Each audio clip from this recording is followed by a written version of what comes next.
ವೀಕ್ಷಕರೇ ನಮಸ್ಕಾರ.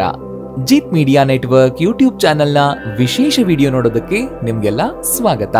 ತುಳಸಿ ಗಿಡಕ್ಕೆ ಈ ಒಂದು ವಸ್ತು ಹಾಕಿದ್ರೆ ತುಳಸಿ ಗಿಡ ವನದಂತೆ ಬೆಳೆಯುತ್ತೆ, ಯಾವಾಗ್ಲೂ ಹಸಿರಾಗೇ ಇರುತ್ತೆ, ಒಣಗೋದೇ ಇಲ್ಲ ಅನ್ನೋ ರಹಸ್ಯ ಮಾಹಿತಿಯನ್ನ ಈ ವಿಡಿಯೋದಲ್ಲಿ ನಾನು ನಿಮಗೆ ತಿಳಿಸ್ಕೊಡ್ತೀನಿ. ಹಾಗೇನೆ ಈ ವಿಡಿಯೋಗೆ ಈಗಲೇ ಒಂದು ಲೈಕ್ ಕೊಟ್ಟು ವಿಡಿಯೋದ ಕೆಳಗಡೆ ಜೈ ಶ್ರೀರಾಮ್ ಅಂತ ಕಮೆಂಟ್ ಮಾಡೋದಕ್ಕೆ ಮರಿಬೇಡಿ.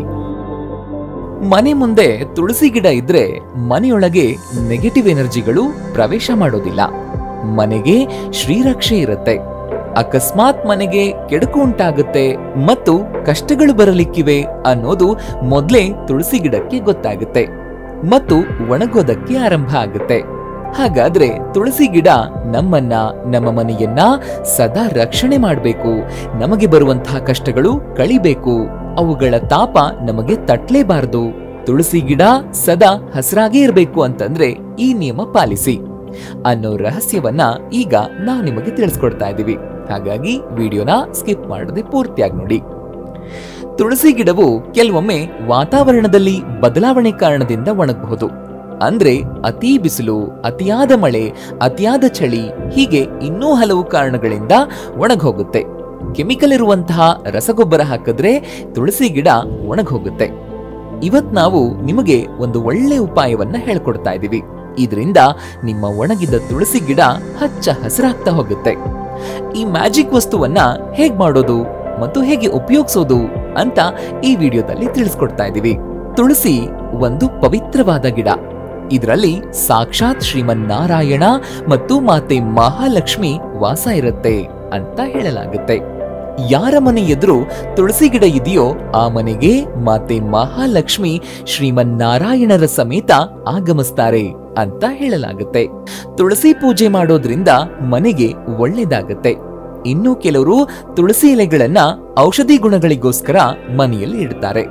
ತುಳಸಿ ಎಲೆಯನ್ನ ಟೀಯಲ್ಲಿ ಕೂಡ ಉಪಯೋಗಿಸ್ತಾರೆ. ತುಳಸಿ ಗಿಡ ಮನೆಯಲ್ಲಿ ಒಣಗ್ತಾ ಇದ್ರೆ ಅದನ್ನ ಅಶುಭ ಮತ್ತು ಒಳ್ಳೇದಲ್ಲ ಅಂತ ಹೇಳ್ತಾರೆ. ತುಳಸಿ ಗಿಡ ಒಣಗೋದ್ರೆ ಅದು ಒಳ್ಳೇದಲ್ಲ. ಕೂಡ್ಲೆ ಅದನ್ನ ತೆಗೆದು ಹೊಸ ತುಳಸಿ ಗಿಡವನ್ನ ಅಲ್ಲಿ ನೆಡಬೇಕು. ತುಳಸಿ ಗಿಡ ಜಾಸ್ತಿ ಬಿಸಿಲು ಬೀಳುವಂತಹ ಕಡೆ ಇಡಬಾರದು. ನೇರವಾಗಿ ಸೂರ್ಯನ ಬೆಳಕು ಬೀಳೋ ಕಡೆ ಇಡಬಾರದು. ಅದನ್ನ ನೆರಳಿರೋ ಕಡೆ ಇಡಬೇಕು. ಅಗರಬತ್ತಿ, ಧೂಪದಂತಹ ವಸ್ತುಗಳನ್ನ ಗಿಡದ ಹತ್ರ ಇಡಬಾರದು. ಇದರಿಂದಾಗಿ ಗಿಡ ಶಾಖದಿಂದ ಸುಟ್ಟು ಹೋಗುತ್ತೆ.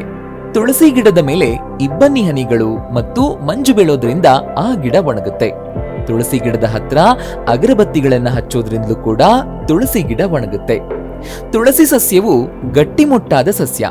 ಇದನ್ನ ಬೆಳೆಯೋದಕ್ಕೆ ಮರಳು ಮಿಶ್ರಿತ ಲೋಮ್ ಮಣ್ಣು ಉತ್ತಮವಾಗಿರುತ್ತೆ. ಹೆಚ್ಚು ಕ್ಲಾರಿಯಾ, ಲವಣಯುಕ್ತ ಮತ್ತು ನೀರು ತುಂಬಿದ ಮಣ್ಣನ್ನ ಹಾಕಬಾರದು. ತುಳಸಿ ಗಿಡದಲ್ಲಿ ಬರುವಂತಹ ಬೀಜ ಅಥವಾ ಹೂಗಳನ್ನ ಆಗಾಗ ತೆಗಿತಾ ಇರಬೇಕು. ಕಾಲಕಾಲಕ್ಕೆ ತುಳಸಿಯ ಬೀಜಗಳನ್ನ ತುಳಸಿ ಗಿಡದಿಂದ ತೆಗಿತಾ ಇರಬೇಕು. ಇಲ್ಲದೆ ಇದ್ರೆ ತುಳಸಿ ಅನಾರೋಗ್ಯಕ್ಕೆ ಒಳಗಾಗುತ್ತೆ ಮತ್ತು ಒಣಗುತ್ತೆ. ಈ ಬೀಜಗಳು ಅಂದ್ರೆ ಮಂಜರಿಗಳು ತುಳಸಿ ಮೇಲೆ ಇರೋವರೆಗೂ ಇವುಗಳು ತುಳಸಿ ಗಿಡದ ಶಕ್ತಿಯನ್ನ ಕಡಿಮೆ ಮಾಡ್ತಾ ಇರುತ್ತೆ ಅಂತ ಹೇಳ್ತಾರೆ. ಹಾಗಾಗಿ ಇವುಗಳನ್ನ ಆಗಾಗ ಕಟ್ ಮಾಡ್ತಾ ಇದ್ರೆ ಒಳ್ಳೇದು. ತುಳಸಿ ಎಲೆಗಳನ್ನ, ತುಳಸಿ ದಳವನ್ನ ಅಥವಾ ಮಂಜರಿಯನ್ನ ಕೀಳೋ ಮೊದಲು ತುಳಸಿ ಮಾತೆಯ ಅನುಮತಿಯನ್ನ ಕೇಳ್ಕೊಳ್ಳೋದು ಅವಶ್ಯಕ. ಭಾನುವಾರ ಮತ್ತು ಏಕಾದಶಿಯಂದು ಈ ಕೆಲಸವನ್ನ ಮಾಡಬಾರದು. ತುಳಸಿಯನ್ನ ಉಗುರುಗಳಿಂದ ಕಟ್ ಮಾಡಬಾರದು. ತುಳಸಿ ಗಿಡ ಎಲ್ಲೆಲ್ಲಿ ಒಣಗಿದೆಯೋ ಆ ಭಾಗವನ್ನ ಮಾತ್ರ ಕತ್ತರಿಸಬೇಕು. ಇದರ ಬೀಜಗಳನ್ನ ಒಂದು ಪಾತ್ರೆಯಲ್ಲಿ ಹಾಕಿಟ್ಕೊಂಡ್ರೆ ಅದರಿಂದ ಬೇರೆ ಕಡೆ ತುಳಸಿ ಗಿಡವನ್ನ ಬೆಳೆಸಬಹುದು. ತುಳಸಿ ಗಿಡಕ್ಕೆ ಹೆಚ್ಚು ನೀರನ್ನ ಹಾಕಿದ್ರೆ ಅದರ ಬೇರುಗಳು ಕೊಳೆಯುತ್ತವೆ ಮತ್ತು ಕಡಿಮೆಯಾದ್ರೆ ಅದು ಒಣಗುತ್ತೆ. ಹಾಗಾಗಿ ತುಳಸಿ ಗಿಡಕ್ಕೆ ಒಂದು ದಿನ ಬಿಟ್ಟು ಮತ್ತೊಂದು ದಿನ ನೀರು ಹಾಕಿದ್ರೆ ಒಳ್ಳೇದು. ಮಳೆಗಾಲದಲ್ಲಿ ವಾರಕ್ಕೆ 2 ಸಲ ಮಾತ್ರ ನೀರನ್ನ ಹಾಕಬೇಕು. ತುಳಸಿ ಗಿಡ ಕಟ್ ಮಾಡಿರೋ ಜಾಗದಲ್ಲಿ ಅರಿಶಿಣದ ಪೇಸ್ಟ್ ಅನ್ನ ಹಚ್ಚಬೇಕು.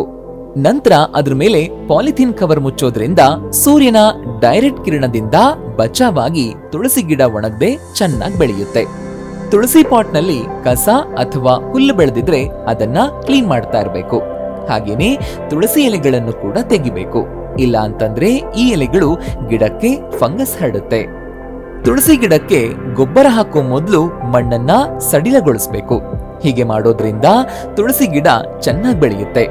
ಮತ್ತು ನೀವಿದಕ್ಕೆ ಸಗಣಿಯಿಂದ ಮಾಡಿದಂತಹ ಕಾಂಪೋಸ್ಟ್ ಗೊಬ್ಬರ ಹಾಕೋದ್ರಿಂದ ತುಳಸಿ ಗಿಡ ಚೆನ್ನಾಗಿ ಬೆಳೆಯುತ್ತೆ. ಆದ್ರೆ ಇದನ್ನ ಹೆಚ್ಚು ಹಾಕಿದ್ರೂ ಕೂಡ ಗಿಡ ಕೊಳೆತು ಹೋಗುತ್ತೆ. ಹಾಗಾಗಿ ಸರಿಯಾದ ಪ್ರಮಾಣದಲ್ಲಿ ನೀವು ಈ ಗೊಬ್ಬರವನ್ನು ಉಪಯೋಗಿಸಬೇಕು.